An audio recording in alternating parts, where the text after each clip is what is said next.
बिस्मिल्लाहिर्रहमानिर्रहीम। अस्सलाम वालेकुम। एमबी न्यूज के डिस्ट्रिक्ट बुलेटिन के साथ मैं हूं नुसरत नूर। बुलेटिन का बाकायदा आगाज कर लेंगे और सबसे पहले खबर शामिल करेंगे बहावलनगर से। हमारे रिपोर्टर आसिफ नजीर वट्टू की रिपोर्ट के मुताबिक जहां पर चचा ने अपने दो भतीजों को मौत के घाट उतार दिया।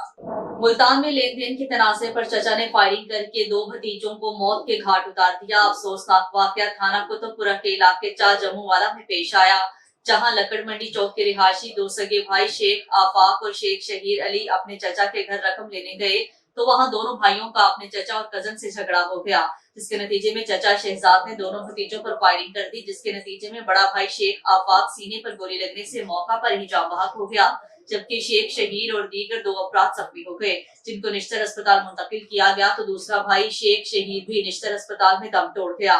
पुलिस ने कार्रवाई करते हुए मुलजिम शहजाद को गिरफ्तार कर लिया, जबकि उसका बेटा फरार होने में कामयाब हो गया है, जिसकी गिरफ्तारी के लिए छापे मारे जा रहे हैं। जाँ बहक भाइयों की नमाज जनाजा नंबर मार्केट के ग्राउंड में अदा की गई है, जिसके बाद इन्हें अबाई कब्रिस्तान में सुपुर्द खाक कर दिया गया है।